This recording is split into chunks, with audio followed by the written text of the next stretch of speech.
नमस्कार श्रोताओं, आप सुन रहे हैं रेडियो 9 89.6 FM और मैं हूं आपकी रेडियो दोस्त आरजे नेहा, लेकर हाजिर आप सभी के साथ एक बार फिर से आपका खास कार्यक्रम बिंदास बचपन, जहां बातें होती है बिंदास लेकिन बच्चों से संबंधित सपनों के बारे में, उनके डर के बारे में, उनके तनाव के बारे में। और श्रोताओं, जिंदगी का सबसे खूबसूरत दौर होता है सपने, जब हम खुले आसमान का देखते हैं।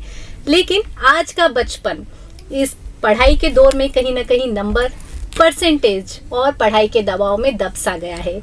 इसलिए आज हम एक खास कार्यक्रम लेकर आए हैं आप सभी के साथ, एक नए कंसेप्ट को लेकर। हर बार हम बात करते हैं स्टूडेंट्स से, लेकिन आज हमारे साथ स्टूडियो में मौजूद हैं उन स्टूडेंट्स के पेरेंट्स, साथ ही उनके स्कूल के प्रिंसिपल मैम, जिनसे हम खुलकर बात करेंगे कि क्या पढ़ाई सिर्फ नंबरों तक ही सीमित है? क्या हर बच्चा एक जैसा होता है? क्या हर शिक्षक हर बच्चे को एक ही नज़र से देखता है, चाहे वह कमजोर हो या होशियार? क्या हर माता पिता सभी बच्चों को एक ही ढांचे में ढालना चाहते हैं या एक ही तराजू पर तोलना चाहते हैं? क्या हर माता पिता के मन में एक कंपटीशन होता है जो वो अपने बच्चों के थ्रू क्लियर करना चाहते हैं, मार्क्स को लेकर, परसेंटेज को लेकर? तो इन्हीं कुछ चुनिंदा सवालों के जवाब आज हम ढूंढना चाहते हैं, क्योंकि आज हम देख रहे हैं कि हर बच्चा अलग है, उसके सपने अलग हैं, हर करियर अलग है, हर क्षेत्र अलग है। लेकिन पेरेंट्स यही चाहते हैं कि बच्चे सारे सपनों को दरकिनार करके केवल अपनी पढ़ाई पर ध्यान दें, केवल परसेंटेज पर ध्यान दें। पेरेंट्स को कोई मतलब नहीं है कि बच्चा क्या सोचता है, बच्चा क्या चाहता है। पेरेंट्स को कोई मतलब नहीं है कि हमारा बच्चा दूसरे बच्चे से कम पढ़ाई में होशियार है। न टीचर्स को कोई मतलब है। वे सभी टीचर सभी स्टूडेंट्स को, सभी बच्चों को एक ही तराजू में तोलना चाहते हैं। तो आज हम इन कुछ सवालों को लेकर आए हैं और साथ ही हम पेरेंट्स से, साथ ही हम टीचर से भी जानना चाहेंगे कि वे क्या सोचते हैं और उनकी सोच को वे हकीकत की धरातल पर किस हद तक मजबूत करना चाहते हैं और वे बच्चों के भविष्य के साथ किस तरह से खिलवाड़ कर रहे हैं। आज हमारे साथ हमारे स्टूडियो में मौजूद है माही गर्ल्स स्कूल की जो अभिभावक हैं, जो बच्चों के अभिभावक हैं वो भी, और साथ में उस स्कूल के प्रिंसिपल। मैम, मैं आपसे चाहूँगी कि आप हमारे साथ जितने आज अभिभावक मौजूद हैं उनका परिचय करवाएं रेडियो 9 89.6 FM के सभी श्रोताओं के साथ। सबसे पहले मैं धन्यवाद देना चाहूँगी और बहुत खुशी से अपनी बात रखना चाहूँगी कि हमारे प्रतापगढ़ जैसे छोटे से शहर में आज रेडियो 89.6 FM जो आ गया है, और उसके द्वारा जो बातचीत चाहे बच्चों की हो, चाहे किसी भी फील्ड की हो, जो लोगों तक पहुंच रही है, ये हमारे लिए बहुत सौभाग्य की बात है। तो धन्यवाद टीम 89.6। मेरे साथ है हमारे स्कूल में पढ़ने वाली आविया पटवा, जिनकी मदर हैं ये मिसेस प्रशस्ति पटवा।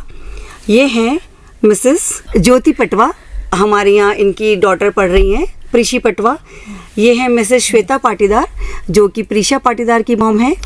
ये हैं हमारे यहाँ केशवी सिसोदिया की मदर मिसेस शालिन सिसोदिया, और वो हैं हमारे हेड गर्ल मिस नाज शेख की मम्मा। आप सभी का यहाँ पर स्वागत है जी। आप सभी का तहे दिल से रेडियो 9 89.6 FM की पूरी टीम की ओर से स्वागत। तो सबसे पहला सवाल ही आप लोगों के लिए ये आता है मेरे मन में, और कई ऐसे बच्चे हैं उनके मन में भी कहीं ना कहीं आता होगा कि आप लोगों के लिए पढ़ाई क्या महत्व रखती है? एक बच्चे की पढ़ाई केवल अंकों से मापी जा रही है या कोई उन्हें अच्छी सीख मिले, ये शुरुआत से उन्हें दी जाए? तो आप उसके बारे में कुछ कहना चाहें? मेरा सोचना ये है कि मतलब आजकल कैसा चलता है, सब पेरेंट्स को स्कोर और परसेंटेज ही देखते हैं। तो नहीं, वो तो है ही, वैल्यू तो करते हैं परसेंटेज भी लाना, बट मेरा ऐसा है कि उनके साथ अच्छे संस्कार भी देना ज़रूरी है। मेरा सोचना है कि बच्चों को पढ़ाई के साथ साथ पारिवारिक माहौल उसको ऐसा दे अपन कि मतलब बच्चा सिर्फ किताबी कीड़ा नहीं बने जी। और सामाजिक तौर तरीके भी सिखाए उसको शुरू से, बचपन से लेके। जो अपन करेंगे अपने को देख के अपना बच्चा करेगा।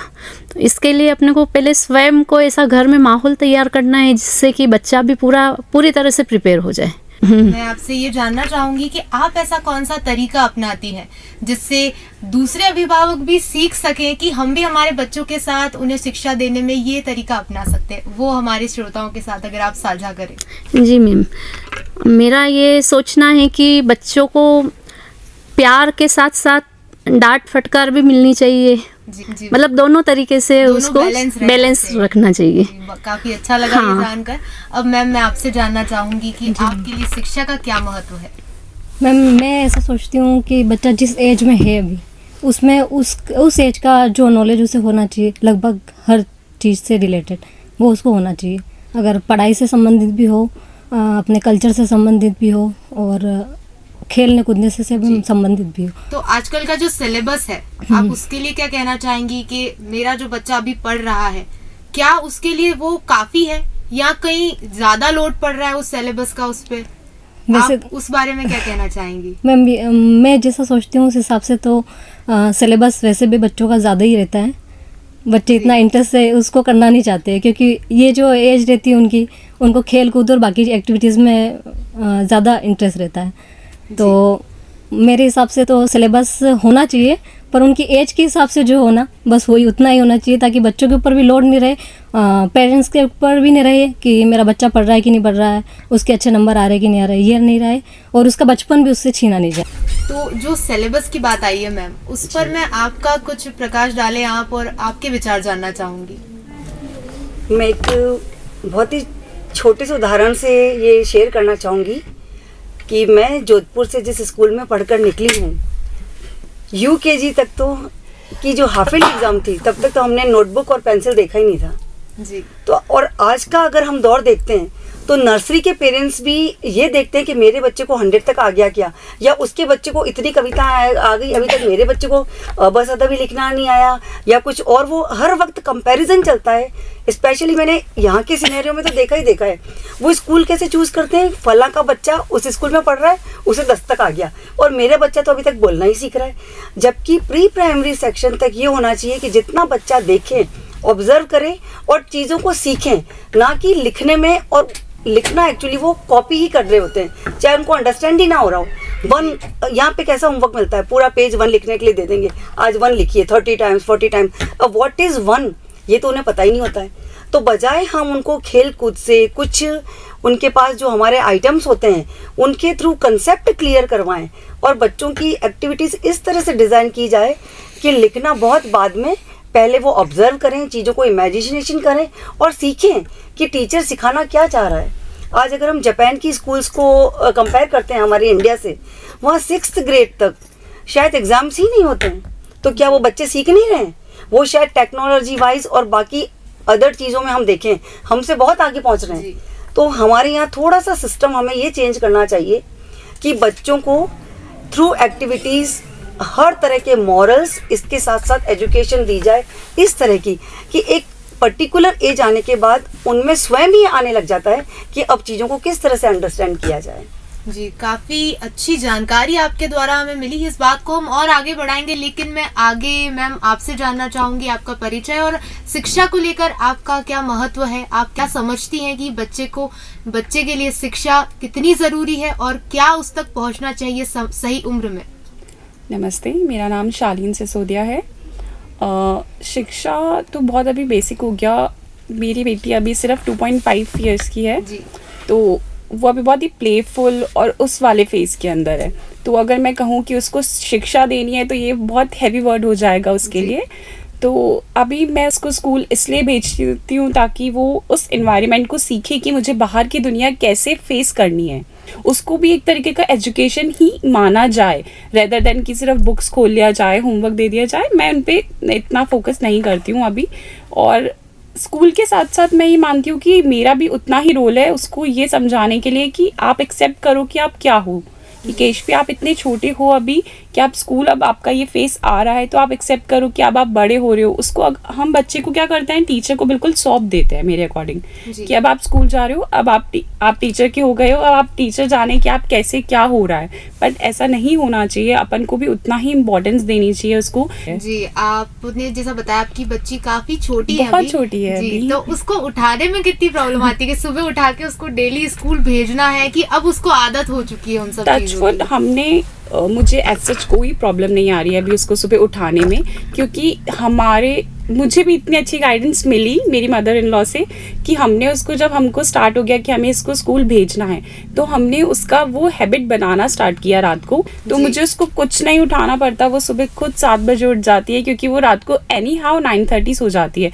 तो ये हमारी पेरेंट्स का भी एक रिस्पॉन्सिबिलिटी है कि हम चाहें कि बच्चा कल से स्कूल जा रहा है तो सुबह जल्दी उठ जाओ, ऐसा नहीं होता। जहाँ बच्चा आपको रात को 11 बजे तक सो रहा है, आप सुबह उसको जल्दी उठा दोगे तो वो थोड़ा बहुत नाटक रूटीन करेगा। जी। तो ये हमारी पेरेंट्स की भी रिस्पॉन्सिबिलिटी है कि हम उन चीज़ों के ऊपर फोकस करें कि अच्छा अब इसमें ये चेंजेस लाना है तो हम उस चेंजेस को टाइम भी दें साथ में। तो हमने डाली थी 1 महीने पहले से उसको, तो वो अब आराम से स्कूल जाती है टाइम से। जी बिल्कुल। अब मैं आगे बढ़ना चाहूँगी और मैम आपसे जानना चाहूँगी कि आप क्या सोचती हैं, आपके क्या विचार है शिक्षा को लेकर? नमस्ते, मेरा नाम रेहाना शेख है। शिक्षा तो ज़रूरी है और मेरा मानना तो ये है कि बच्चों के साथ में फ्रेंडली रहना चाहिए, कि वो स्कूल की सारी बातें शेयर करनी चाहिए, उनको पूछना चाहिए कि भाई आपको किस में ज़्यादा इंटरेस्ट है, उनके ऊपर थोपा कुछ नहीं जाना चाहिए कि आपको यही करना है, फ्री रहना चाहिए बच्चों के साथ में। जी बिल्कुल, काफी अच्छा लग रहा है आप सबसे ये जानकर कि आप भी चाहते हैं कि आपका बच्चा जो उसके मन में है वो हासिल करे, वो पाए। तो इसी कार्यक्रम को आप आगे बढ़ाते हैं। और सर आपसे मैं चाहूंगी कि आप अब अभिभावकों से अपने विचार साझा करें और इनके मन की बात जो रेडियो 9 के सभी श्रोताओं तक पहुंचेगी। सबसे पहले तो सभी अभिभावक और प्रिंसिपल मैडम का इस स्टूडियो में बहुत बहुत स्वागत है। एक बहुत ही गहन मुद्दे की ओर हम चर्चा कर रहे हैं। आप सभी को पता है कि आप और हम सभी जो आज बच्चे जिस एज ग्रुप से गुजर रहे हैं और जिस स्कूल विद्यालय में जा रहे हैं, हम भी गए हैं। लेकिन मुझे ऐसा सोचना है कि आपको आज की बहुत सारे लोगों की, मेरी बात करूं तो मुझे 6ठी 7वीं 8वीं की मार्कशीट भी नहीं है आज की तारीख में। वर्तमान परिस्थिति में आप देखेंगे कि पुराने जब बच्चा स्कूल जाता था तो 5 साल की उम्र के बाद जाता था, जैसे आपने बताया कि 2.5 साल का बच्चा है। अब हम बात करें कि बचपन कहाँ है बच्चे का। आपने बच्चे का बचपन छीन लिया। क्यों? आपने सवेरे 7 बजे स्कूल उठा दिया, 9 बजे उसका जो भी आपने उसका खाना पीना करा के आपने स्कूल भेज दिया। स्कूल बच्चा चला गया, स्कूल में भी वो टीचर के हवाले है, 4 टीचर है 5 टीचर, वो अपना काम करेंगे, उसको कोई लेना देना नहीं घर पे क्या करके आया। फिर बच्चा फिर घर आ जाएगा, घर आके फिर आप अपना का शुरू कर देंगे। उसको सोना गाइडलाइन आपने सब मीनू तय कर रखा है। बच्चे की इंडिपेंडेंट खुद की आज़ादी कहाँ चली गई? बच्चा अगर चाहे कि मुझे सोना है या मुझे टीवी देखना है या मुझे मोबाइल देखना है, वो करीब करीब आज की तारीख में बंद हो गया है। रहा सवाल शिक्षा का, जैसे आपने कुछ मुझे नहीं पता है परसेंटेज में आप कितना ध्यान रखें, मेरा व्यक्तिगत ऐसा मानना है कि आप ऐसी कौन सी सबसे बड़ी इस देश में जो नौकरियां हैं वो लंगरे हम लोग IAS और IPS की मानते हैं। आप किसी का एजुकेशन क्वालिफिकेशन अगर बात करेंगे तो उसके लिए क्या पूछा जाता है? IAS करना है तो उसको ग्रेजुएशन चाहिए या मास्टर ग्रेजुएशन अगर आप किया, उसमें कहीं तक ऐसा नहीं दिखा है कि परसेंटेज लिखा हुआ है। हम क्या करते हैं? हम बच्चे के परसेंटेज के लालच में उस बच्चे का बचपन छीन रहे हैं। खासकर मैं सभी पेरेंट्स से आग्रह करूंगा कि कम से कम बच्चे की व्यक्तिगत आजादी तो आपने छीन ली पूरी तरह से। क्यों? क्योंकि वो आपके ऊपर डिपेंड है। क्यों? क्योंकि आप क्या कर रहे हो, आप उसको मतलब उसका पूरा खाना लेना देना, अब उसकी व्यक्तिगत जो अंदर की इच्छाएं हैं वो आज की तारीख में कहीं ना कहीं धूमिल हो रही है। मैं चाइना और फिनलैंड की बात करूं तो चाइना में आज की तारीख में AI एजुकेशन लागू हो गया है, फिनलैंड में भी चालू हो गया है। आपका बच्चा 10 साल बाद अपनी जीवन के जो संघर्षों में जाएगा आगे लड़ने, तो क्या उस परिस्थितियों को लड़ पाएगा जब उस समय मॉडर्न टेक्नोलॉजी के लोग बच्चे साथ में आएंगे, कोई AI जनरेशन के साथ? आज क्या हो रहा है, अभी अब मैं बात करूं अंग्रेजी, हिंदी और संस्कृत की, आजकल हमारे पास ऐसे गैजेट्स आ गए हैं कि आपको कोई भाषा सीखने की जरूरत ही नहीं है।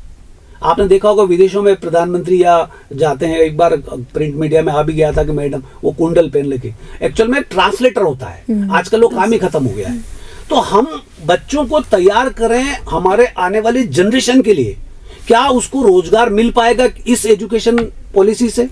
क्या जो बच्चा आज पढ़ रहा है, आने वाले समय में, आज बात बता रहा हूं, आने वाले 10 साल में लिखना ये कलम बंद हो जाएगी। आज किसी ऑफिस में टाइपराइटर या लिखने का काम खत्म हो गया है। तो हमारे बच्चों को हम कहां ले जा रहे हैं? अगर और ले जा रहे हो सही बात है, आपको चिंता है उसके भविष्य की, लेकिन कहीं ना कहीं बच्चा जो है ना, वो अपनी खुद की जो जिज्ञासा है, जो इच्छा है, वो कहीं ना कहीं मरते हुए मैं देख रहा हूं। और यही कारण है कि आने वाले समय में या तो बच्चे की आए दिन घटना आप लोग पढ़ते रहते हो, कई बच्चा कहीं चला जाता है या बीच में भी एक घटना हुई है, पहले भी घटना होती रहती है। ऐसे बच्चा पेरेंट्स से या स्कूल से भाग के क्यों जाता है? पर नंबर कम आ गए तो पेरेंट्स ये सोचेंगे कि यार आपने बच्चे का नंबर कैसे कम आ गए। या कई बार मैं भी पीटी में जाता हूँ, मैंने आज दिन तक कभी परसेंटेज के ऊपर प्रश्न चिन्ह नहीं उठाया। तेरे को नहीं पढ़ना है। हमारे घर में तो ये होता है कि बच्चा पढ़ रहा है, उसको मैं तो पढ़ने नहीं देता, घर पे किताब फेंक देता हूँ उसको। तेरे को साइकिल चलाना है, घूमने जाना है, किसी के बच्चे के साथ खेलना है खेल, क्योंकि हमने वर्तमान समय में बच्चों का बचपन छीन लिया है। और आने वाले समय में क्या होगा, इन चीज़ों को जब बच्चा धीरे धीरे ऑब्जर्व करता है तो आप देखोगे कि आपके पेरेंट्स के और बच्चे के धीरे धीरे है ना वो दरार चालू हो जाती है। और कहीं ना कहीं जब आत्मनिर्भर बच्चा बनता है ना तो वो पेरेंट्स का काम खत्म हो जाएगा। जब वो खुद पाँव पे खड़ा हो गया ना, आपकी केयर करना खत्म कर देगा, क्योंकि आपने उसकी नहीं सुनी, अब वो आपकी नहीं सुनेगा। तो कहीं ना कहीं मुझे ऐसा लगता है कि बच्चों का बचपन ना छीने। ये वर्तमान एजुकेशन जो है ये बच्चे के भविष्य में उसका रोजगार तय नहीं करेगी। मैं आपको आज खुले तौर पे कह रहा हूँ, मैं 20 साल 30 साल से एजुकेशन इंडस्ट्री में हूँ और भाग्य से मैं आईटी में हूँ, तो मुझे पता है कि आने वाले समय में बच्चों को किस तरह से रोजगार मिल सकता है। सामान्य एजुकेशन उसके लिए नहीं है। नहीं, ये हमारे देश की या प्रदेश की शिक्षा की बात करें तो इसमें भी ये कहीं से कहीं तक ये भविष्य को निर्धारित नहीं करती। मेंटल लेवल अपग्रेड कर सकती है, लेकिन अगर कांस्टेबल को भी अगर उस कांस्टेबल के लिए एप्लीकेशन करना है, उसके लिए उसको अलग पढ़ाई करनी है। अगर वो रीट की तैयारी करेगा तो उसके लिए अलग पढ़ाई करनी है। अगर वो कई वीडियो की पढ़ाई करेगा अलग करनी है। तो फिर ये शिक्षा उसके कहाँ काम में आ रही है? तो कम से कम इसके लिए आपको सोचना चाहिए, मेरा व्यक्तिगत विचार है। और बच्चों का बचपन कम से कम हम नहीं परसेंटेज के उस तोल में तराजू में तोलें, ताकि बच्चे का भविष्य जो है, हमारा भविष्य बच्चा है, हम अगर उसको देखते हैं अपना भविष्य, तो कम से कम उस भविष्य को हम सही तरीके से संवार के दुनिया के सामने ऐसा प्रोडक्ट खड़ा करें कि वो हर चीज़ों से लड़ पाए। अभी क्या हो रहा है, अभी किताबों के सहारे लड़ रहा है, ये नहीं चल सकता। आने वाले समय में उसको टेक्नोलॉजी के साथ आगे बढ़ना पड़ेगा। हमारा प्रतापगढ़ तो हो सकता है कि 20 साल पीछे हम आने वाले समय की दुनिया में, तो हम सिलेबस के साथ साथ हम बच्चे का व्यक्तिगत जीवन को भी कम से कम हमको देखना चाहिए। जी, तो सर के द्वारा जो जानकारी हमें दी गई, हम आपका विचार जानना चाहेंगे कि आप इस बारे में मैम क्या कहना चाहती हैं? मैं बिल्कुल एग्री हूँ सर के साथ, क्योंकि शिक्षा सिर्फ किताबों में ही सीमित नहीं होनी चाहिए जी। और हर बच्चे की अपनी अलग पर्सनैलिटी, उसकी अलग हॉबीज़ रहती हैं। तो स्कूल का सिस्टम ऐसा होना चाहिए, जो कि मैं हमारे यहाँ का बताना चाहूँगी। माही गर्ल्स स्कूल में डेली हमारे यहाँ जो एक फिक्स सिलेबस है, उसके साथ साथ स्पोर्ट्स और कहीं ना कहीं कुछ ना कुछ हॉबी क्लासेस भी बच्चों को दी जाती है। तो बच्चा, आज हम अगर कॉलोनीज़ की बात करें या जो भी हमारा प्रतापगढ़ का सेटअप है, बच्चा घर जाकर कहीं नहीं खेलता है। जाते ही मोस्टली मदर पूछती हैं कि आज डायरी में क्या होमवर्क आया, या फिर वो टिफ़िन चेक करती हैं कि टिफ़िन पूरा खाया या नहीं खाया। तो मैं ये सभी माताओं से ये कहना चाहूँगी कि जैसे ही स्कूल से बच्चा घर आता है, सबसे पहले आप उसे हक करिए और पहला सवाल ये पूछिए कि बेटा आज का दिन कैसा रहा, ना कि आपने टिफ़िन खाया कि नहीं खाया या आज किस मैडम ने क्या होमवर्क दिया, क्योंकि वो चीज़ें इस उम्र में मायने नहीं रखती हैं, बजाय कि आपका उसके साथ कांटेक्ट। रात को सोने से पहले जब मम्मियाँ इतनी हरी मचाती हैं कि जल्दी सो जाओ, सुबह उठना, ये वो, तो बच्चा इतना ब्रेन में उसके 100 सवाल घूमते हैं, नींद आ रही है या नहीं आ रही है। बजाय उसके साथ थोड़ी सी कुछ इस तरह की बातचीत की जाए कि कल हमें ऐसा का रहेगा, वैसा करेंगे, और अब अच्छे से सोने पर आपको नींद अच्छी आएगी, सुबह आप फ्रेश रहेंगे। बच्चा इसको पॉजिटिव वे में जाएगा, बजाय कि इसको टेंशन देने की कि जल्दी सो और जल्दी उठो। रोबोट तो है नहीं हम कि हमने मशीन का बटन दबाया और हमें नींद आ गई। तो एक पेरेंट्स को इस तरह से हैंडल करना चाहिए कि बच्चा स्कूल को भी पॉजिटिव ले और अपनी एजुकेशन को भी पॉजिटिव वे में ले, कि नहीं, ये सब कुछ चीज़ें हमारे लिए साइमल्टेनियसली चलना चाहिए। खेलना भी उतना ही ज़रूरी है। शाम को घर आके किसी की कॉलोनी में हार्डली ऐसा स्पेस है कि बच्चा खेले, तो हमारा स्कूल इस तरह का 45 मिनट डेली बच्चों को देता है। तो बच्चे बहुत सेटिस्फाइड होके जाते हैं कि घर जाके चाहे मम्मी कितना भी होमवर्क करवाए, कुछ भी करवाए, एक बार हमने खेल लिया। तो वो जब घर जाते हैं, उनसे ज़्यादा मुझे खुशी होती है कि बच्चा एक सेटिस्फाइड डे स्पेंड करके घर गया है, कि उसे क्लासेस भी मिल गई, उसे कुछ हॉबी भी मिल गई और अपना स्पोर्ट्स भी मिल गया। और दूसरा, बच्चों को हॉबी जो होती है ना, वो बचपन से ही आपको उनको देखने को मिल जाती है। तो मैं आप लोगों से अब ये पूछना चाहूंगी कि आप लोगों ने अपने बच्चे में क्या वो क्वालिटी देखी है, या आप उनकी छोटे मोटे खेल में क्या देखती हैं, उस बारे में अगर आप में से कोई बताना चाहे कि आपको लगता है मेरा बच्चा ये काफी अच्छे से कर लेता है, या इसको इसमें इंटरेस्ट है। कभी आपने ध्यान दिया है अपने बच्चे पर इस तरह का? हाँ जी, तो आप मुझे बताना चाहेंगी और श्रोताओं के साथ साझा करना हाँ चाहेंगी? जी, जैसे कोई भी एक वर्ड होता है या कोई भी लिरिक्स या अपन ट्यून कहते हैं जिसको बेसिकली, तो अगर मेरी डॉटर को कुछ चाहिए होता है तो वो उस एक वर्ड के साथ में पूरा सॉन्ग बना देती है कि आज मुझको ये अच्छा लगा खाने में मम्मा के साथ। तो मतलब हमको ये लगता है कि अच्छा इसमें लिरिक्स लिखने की भी क्वालिटी है। हम उसको देखते हैं कि वो बहुत इजीली किसी चीज को कैचअप कर लेती है। दो बच्चे अगर लड़ रहे होते हैं तो वो उनको रिसेंबल करेगी चिंटू मिंटू से कि चिंटू मिंटू क्यों लड़ रहे हो तुम। तो मुझे लगता है हाँ ये क्वालिटी है, अपन इन चीजों पे ध्यान नहीं देते हैं, बट अगर वो किसी एक चीज को दूसरी चीज से जोड़ रही है तो ये भी उसकी एक हॉबी है कि वो चीजों को जोड़ना जानती है। काफी अच्छी बात बताई कि बच्चे होते हैं जो चीजें ग्रैब बहुत जल्दी करते हैं। हाँ। तो वो खुद से ही कहानियां बनाती है। ये चीज काफी अच्छी है छोटे उम्र में होना। तो मैम, मैं आपसे जानना चाहूंगी, अब आप हमारे श्रोताओं को क्या साझा करना चाहेंगी इस बात पर? सबसे पहले तो मैं इस शिक्षा पद्धति पर एक छोटा सा सवालिया निशान कहें या वो नहीं लगाना चाह रही हूँ, लेकिन जो मेरा एक निजी मानना है कि कहीं ना कहीं जब हम, जैसे सर ने भी बताया, आप लोग भी, हम लोग डिस्कस कर रहे हैं कि जब हम लोग पढ़कर आए हैं, राइट ना, तो शायद 6 साल तक हम लोगों ने स्कूल का मुंह नहीं देखा था, है ना। हमारे समय में बालवाड़ी वगैरह ये हुआ करता था, स्लेट वगैरह, स्लेट कलम से हम लोग पढ़कर आया करते थे। और किसी प्रकार का कोई पीयर प्रेशर नाम जो आजकल बड़ा कॉमन हो रहा है ना, तो वो चीज़ आजकल पेरेंट्स ने अपने बच्चों के ऊपर बनाना शुरू किया है। कहीं ना कहीं मुझे ऐसा लगता है कि हमारे पेरेंट्स या बच्चों के जो पेरेंट्स हैं, उनकी जो अंदर की दबी कहीं इच्छाएं हैं, वो सोशल स्टेटस के माध्यम से वो एक प्रेस्टीज इशू बनकर बच्चों के रूप में परफेक्ट चाइल्ड चाहते हैं, मतलब कि हमारा बच्चा एक परफेक्ट चाइल्ड की इमेज में रहे। अगर थोड़ा सा इस एक मेंटालिटी को हम साइड में रख दें और बच्चों को अपना खुलकर जीवन जीने दें। देखिए, मैं आप लोगों को आश्चर्य होगा जान के, आप तो प्रिंसिपल साहिबा हैं तो जानती होंगी कि वर्ल्ड लेवल पर काफ़ी सारे एजुकेशन को प्राइमरी और किंडरगार्टन ग्रुप लेवल पर रिसर्चेस होती हैं।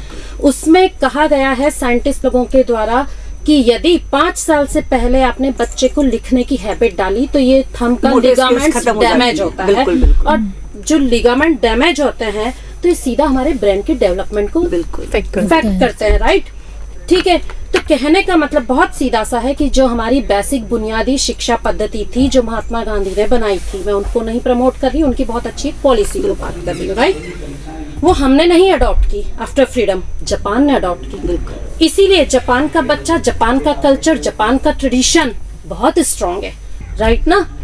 तो क्यों ना हम चाहे, देखिए शुरुआत एक अकेला ही करता है, हम एक छोटी सी शुरुआत से अभिभावक के रूप में आज यहाँ बैठे हैं, मैडम हमारे साथ हैं स्कूल की प्राचार्य मैम, तो क्यों ना हम ये शुरुआत करें, क्योंकि जिस एजुकेशन पर हम ओवरऑल प्रेशर डाल देते हैं वो एजुकेशन आपकी लाइफ में 25% रोल निभाता है, और उस 25% को हमने बच्चे की लाइफ के 75% को एक्सपेल कर डाला है, राइट।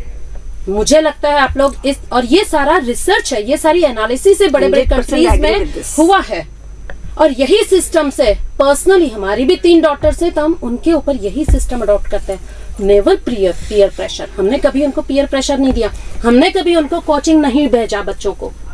और जब बच्चों को कुछ क्वेरी होती है रिगार्डिंग टू एजुकेशन या कुछ उनको स्टडी करना होता है तो हम उनको तरीका बता देते हैं, इससे आप आगे बढ़ो, नो रट्टाफिकेशन, नो राइटिंग, नथिंग। तो बच्चे आज सेल्फ बहुत अच्छा परफॉर्म कर रहे हैं, टच वुड। तो क्यों ना हम सब भी ऐसा करें। और सबसे पहले मैंने एक बहुत अच्छी मैक्सिम गोर्की का बुक पढ़ा था, बाल मन की गहराइयाँ, रशियन ऑथर है, राइट। तो उसमें ये कहा है कि आप बच्चे को बच्चे की मेंटालिटी और उसके एज ग्रुप पर जाके समझने का प्रयास कीजिए, एक्सेप्ट करना पड़ेगा बच्चे को, है ना। बिल्कुल। और बच्चे को आप बर्थ के बाद नहीं, प्री बर्थ समझाते हैं, सिखाते हैं लर्निंग प्रोसेस बच्चे की। व्हेन मदर के बूम में जब बच्चा होता है 4 to 5 मंथ से लेकिन 9 मंथ तक वो बच्चा ये सारी चीजें लर्न करता है। बिल्कुल। हमारे इंडिया में तो वैसे भी संस्कार होते हैं सारे, और उस संस्कार के माध्यम से ही क्यों ना हम इतना अवेयर और एडुकेट करें पेरेंट को कि वो बहुत प्रॉपर मैनर में प्रैक्टिकली अपने बच्चों की पेरेंटिंग करे। बच्चों की कोचिंग नहीं होना चाहिए, पेरेंट्स की पेरेंटिंग की कोचिंग होना चाहिए, राइट, है ना। कहने में अभी आपको लग रहा होगा कि नहीं मैम सिर्फ कह रही हैं, नहीं, but I really perform all that things with my daughters, right ना। तब जाके पेरेंट्स मेंटली फ्री होंगे और बच्चा टोटली बॉर्डर फ्री होगा। और जब बच्चा बॉर्डर फ्री होगा तो जहां वो आपके 40, 50, 60% पे जा रहा है वो आपको 110% परफॉर्म करके दिखाएगा। काफी अच्छा लगा ये जानकर कि सारे पेरेंट्स भी इस बात से एग्री करते हैं और हमें थोड़ा बदलाव जो पेरेंटिंग में लाने की जरूरत है उस पर आप सब अमल करना भी चाहेंगे और लोगों को ये बात फैलाना भी चाहेंगे कि सब अपने जो रोजमर्रा के जीवन है उनमें बच्चों के साथ थोड़ा समय और ज्यादा बिताएं और उन्हें समझने की कोशिश करें, तो काफी अच्छा होगा। और अब इसके साथ मैं आगे बढ़ाना चाहूंगी इस कार्यक्रम को, नेहा जी से कहना चाहूंगी इसी कार्यक्रम के क्रम में शिक्षा के अलावा अगर हम बात करें बच्चों के तनाव लेने की एक कैपेसिटी को, तो मुझे ऐसा लगता है कि पहले के जो पेरेंट्स थे, इवन आप लोगों के जो पेरेंट्स थे हैं, वह ज़्यादा स्ट्रिक्ट थे, कम एजुकेटेड थे, है ना। आप लोगों का आपके पेरेंट्स के साथ संवाद आज की तुलना में बहुत कम रहा होगा। जिस तरह से अपने बच्चे हमारे साथ खुलकर अपनी समस्याएं साझा कर पाते हैं, आप लोग नहीं कर पाते होंगे, है ना। आई एम श्योर नहीं कर पाते होंगे, चाहे अगर आप मम्मी से भी नहीं कर पाते थे, पापा से भी नहीं कर पाते थे, लेकिन अब हमारे बच्चे हमारे साथ साझा कर पाते हैं, है ना। पेरेंट्स के साथ भी कर पाते हैं, किसी भी लेवल की बातें कर पाते हैं, यहाँ तक कि गर्लफ्रेंड बॉयफ्रेंड तक की भी बातें कर पाते हैं, है ना। बजाय इसके आजकल के जो बच्चे हैं, तनाव लेने की जो क्षमता है वह कम क्यों हो गई है? क्या कारण है कि माता पिता और बच्चों के बीच में संवाद अच्छा होते हुए भी आप लोगों को क्या लगता है कि बच्चे जो हैं उनका पेशेंस लेवल बहुत कम हो गया है? और एक बात और मैं ये भी पूछना चाहूंगी कि पहले जो स्कूल का वातावरण हुआ करता था, एक गलती पर टीचर खूब मारता था, बावजूद इसके बच्चे कभी आकर घर पर शिकायत नहीं करते थे और ना ही कभी पेरेंट्स स्कूल में जाते थे, है ना। कहते हैं ना कि एक वक्त वो था जब स्कूल में डांट पड़ती थी और टीचर्स बोलते थे कि पेरेंट्स को बुलाकर लाना, तो बच्चे डर जाते थे, है ना। और अब वक्त ये है कि बच्चा बोलता है स्कूल में कि कल मैं अपने पेरेंट्स को लेकर आऊंगा, तो टीचर्स डर जाते हैं, है ना। ऐसा क्यों हो रहा है?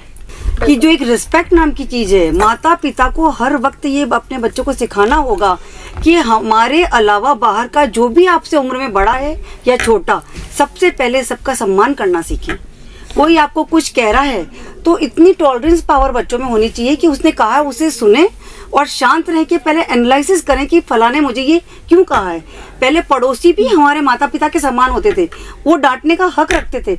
आज कोई पड़ोसी अगर किसी बच्चे को देख रहा हो कि वो गलत कर रहा है वो नहीं तो वो खुद में डिस्कस कर लेगा, लेकिन उनके माता पिता को जाकर नहीं कहेगा।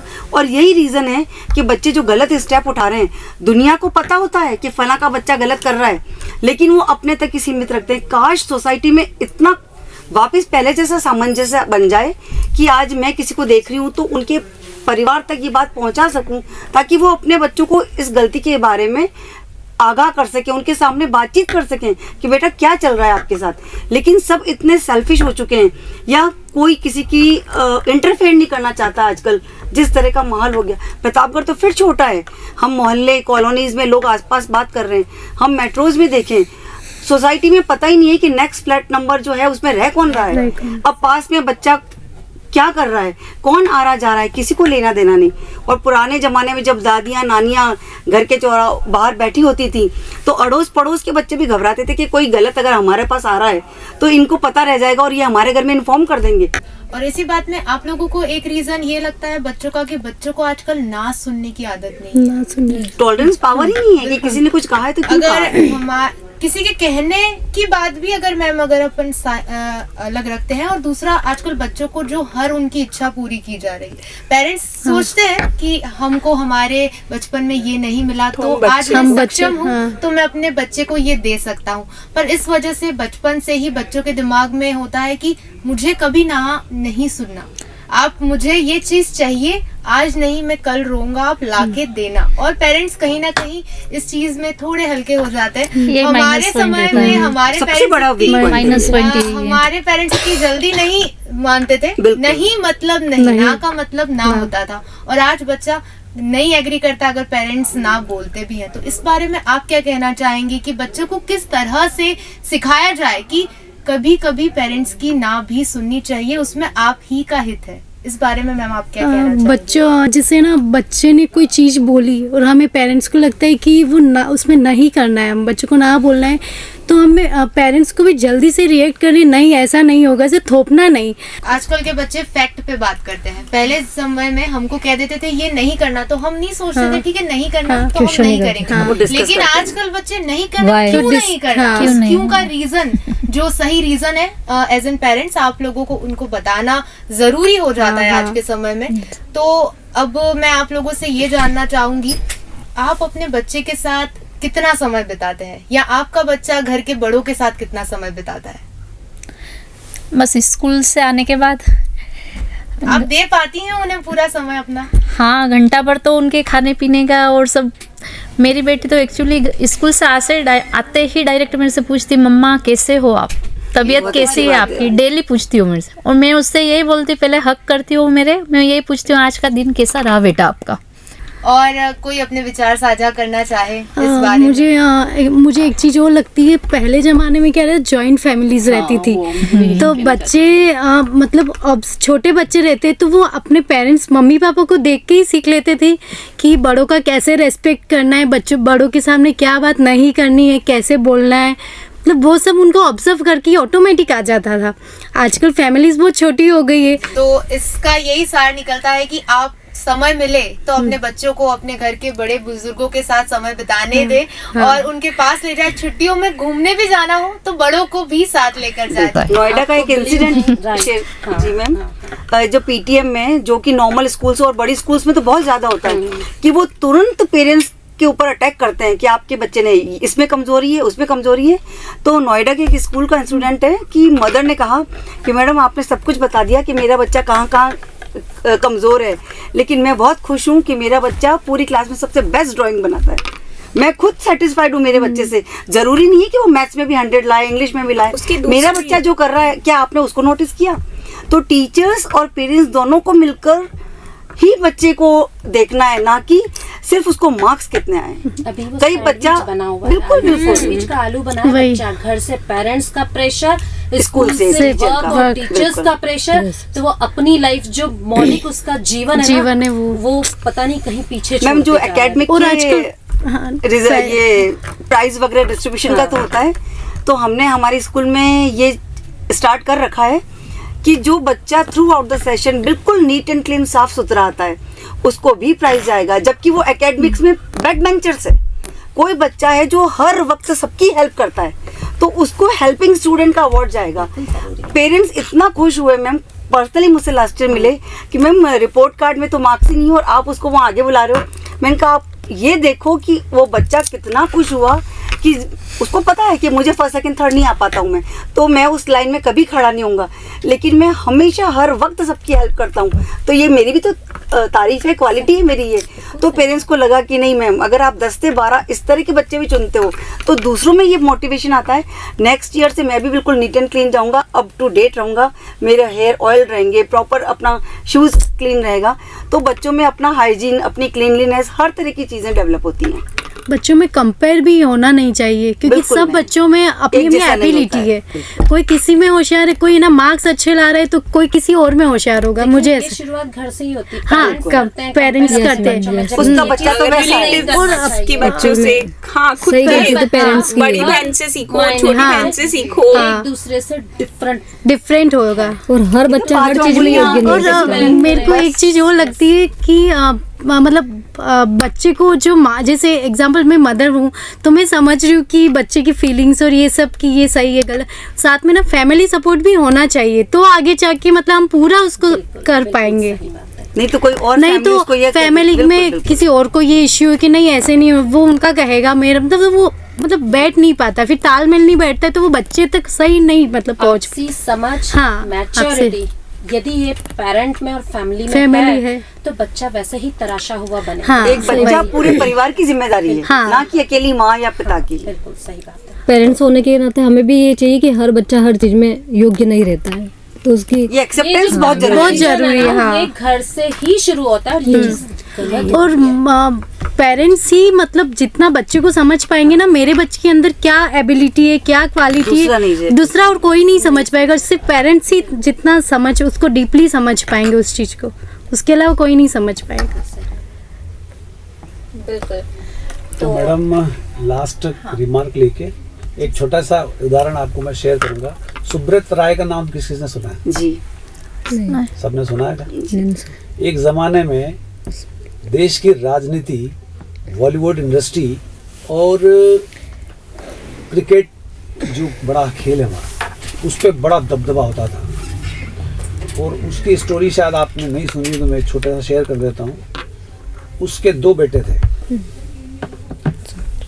और उस टाइम उसके बच्चे की शादी थी तो अटल बिहारी वाजपेयी प्रधानमंत्री थे।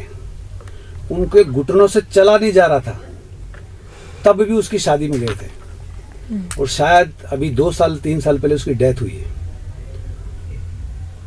न तो उसकी वाइफ न दोनों बच्चे हिंदुस्तान उसकी अर्थी को कंधा देने आए। तो बच्चों के साथ आप उसने पढ़ाई और पैसे में कोई कमी नहीं छोड़ी, लेकिन अंतिम समय में आप जो कर रहे हो ना, मैं वो वापस वहीं घूम के आ रहा हूँ।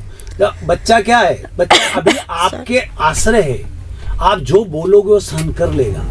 जिस दिन उसको पर मिल गए ना, वो आपको छोड़ पूछेगा भी नहीं। इसलिए आप प्रयास ये करिए, मत बनाइए। आप भी बहुत सारे ऐसे पेरेंट्स को जानते होंगे, प्रतापगढ़ में मेरे बहुत सारे अननोन ऐसे लोग हैं जिन्होंने बहुत बढ़िया बच्चों को पढ़ाया। परिवेश में कोई करने की बात नहीं, हर पेरेंट्स को करना चाहिए।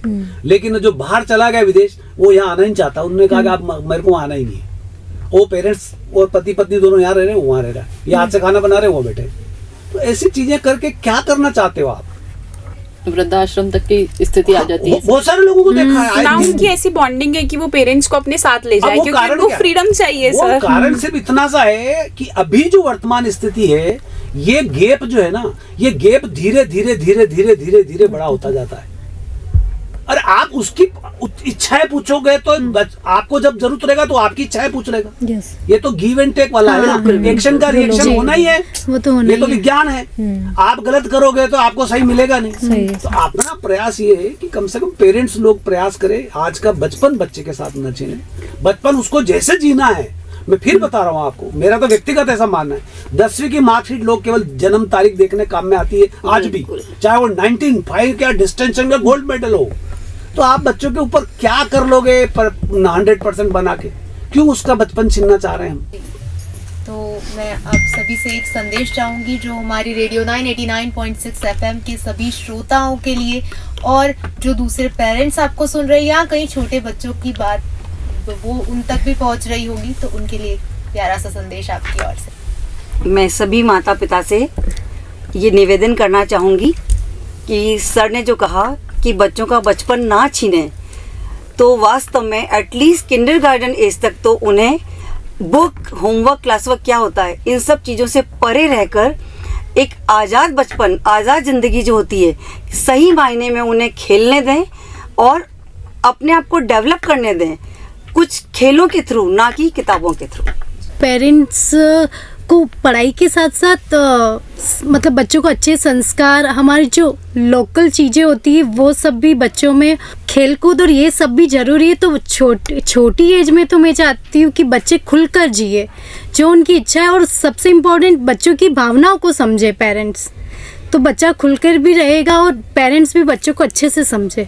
ज्योति जी, अब मैं आपसे जानना चाहूंगी एक संदेश हमारे रेडियो 9 के सभी श्रोताओं के लिए। मेरा ये सोचना है कि बच्चा मतलब जिस एज में है अभी, उस हिसाब से अपने को उससे बात करना है, उसकी बात को समझना है कि वो क्या चाहता है। अगर उसका पढ़ाई में इंटरेस्ट नहीं है, हाँ ठीक है, करवाना तो है, पढ़ाई तो करनी पड़ेगी, बाकी पढ़ाई के साथ साथ उसको जिस फील्ड में इंटरेस्ट है उसमें उसको आगे बढ़ाओ।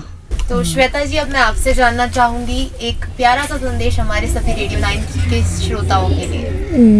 मैम, आज के सेशन से तो मैंने ये सीखा है कि हमें हमेशा अपने बच्चों के, जैसे अगर मैं उसकी माँ हूँ तो मुझे हमेशा माँ ही बन के नहीं रहना है, कभी उसकी खुद की बेटी बन के भी देखना है, ताकि मैं उसको समझ पाऊँ।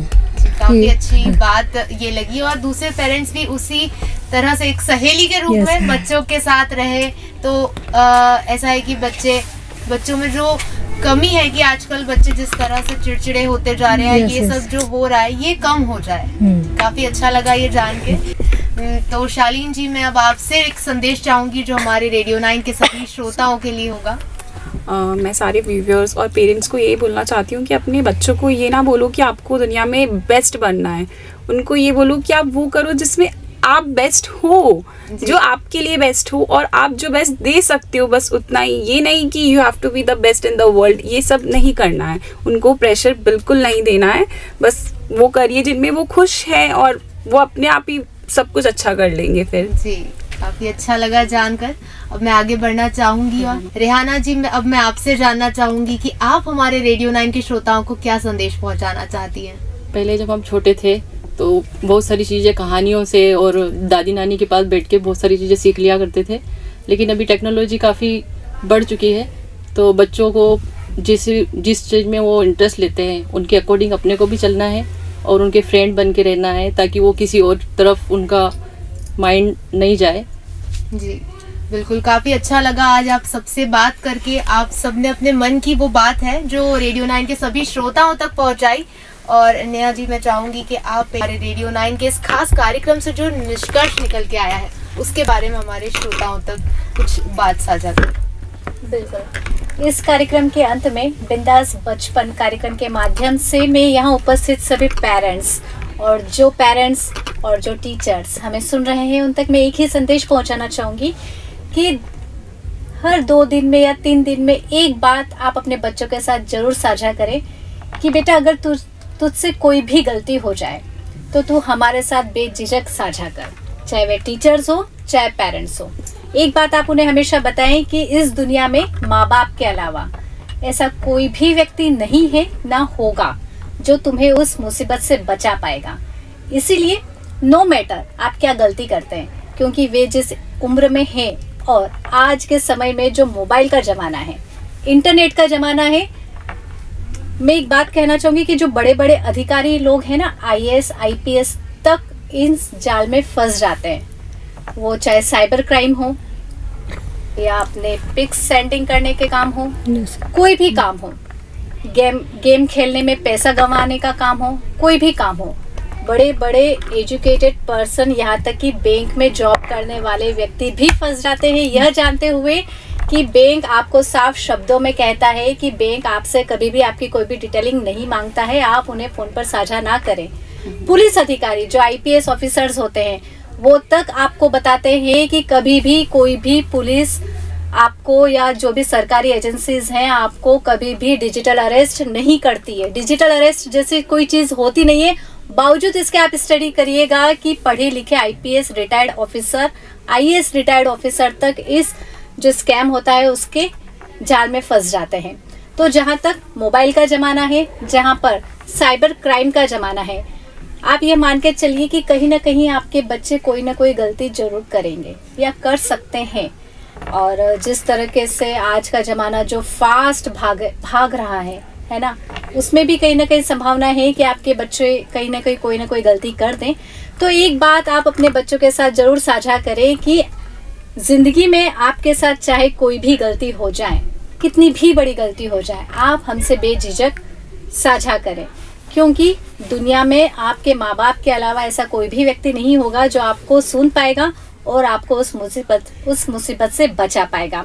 और इसी के साथ साथ मैं आप पेरेंट्स से एक और आग्रह करना चाहूँगी कि वो कहते हैं ना कि टीचर्स के हाथ में वापस से उनका पुराना डंडा थमा दीजिए तो आपके बच्चे वापस से सुधर जाएंगे। डंडे का मतलब ये नहीं है कि छड़ी थमा दीजिए और वो रोज मारे, लेकिन हाँ आप कहीं ना कहीं टीचर्स को इतने राइट्स दीजिए कि हाँ आप हमारे माँ बाप के हम माँ बाप के अलावा आप एक और माँ बाप हैं। तब आप देखिए कि आपके बच्चे और ज़्यादा अनुशासित हो पाएंगे और ज़्यादा खुलकर बात अपनी आप लोगों तक पहुँचा पाएंगे। इसी के साथ मैं टीचर से एक बात और कहना चाहूँगी कि अगर स्टूडेंट स्कूल में कोई गलती करता है तो आप उन्हें इस तरह से ह्यूमिलेट ना करें कि वो कोई गलत कदम उठा लें। कोशिश करें कि वो बात आप अपने तक ही सॉल्व कर लें, और अगर पेरेंट्स तक पहुंचाने की भी ज़रूरत है तो आप इस तरीके से पहुंचाएं कि जो पेरेंट्स है वे अपने बच्चों से बहुत आसानी से खुलकर उन समस्याओं पर बात कर पाए। क्योंकि कुछ केसेस ऐसे हुए हैं जहां पर टीचर्स ने स्टूडेंट्स को इस तरह से ह्यूमिलेट किया और वो ऊपर से नीचे तक स्कूल की बिल्डिंग से कूद गया, है ना। और जो पेरेंट्स भी है ना, अपने बच्चों को इस तरीके से समझे कि नहीं, आप भी सोचे कि वो आपके साथ नहीं साझा करेगा तो किसके साथ साझा करेगा, कहाँ जाएगा, है ना। तो आप अपने बच्चों के साथ बहुत अच्छे से उनकी प्रॉब्लम सुनिए। इस कार्यक्रम के अंत में मैं सभी से यही कहना चाहूँगी, और इसी के साथ बच्चों से भी मैं एक और बात कहना चाहूँगी कि आपका जो बचपन है वो बहुत खूबसूरत है, और आपका जो जीवन है वह केवल पढ़ाई मार्क्स पर ही डिपेंड नहीं है। आप खुलकर अपना जीवन जिए, जिस तरीके से आप जीना चाहते हैं उस तरीके से जिए।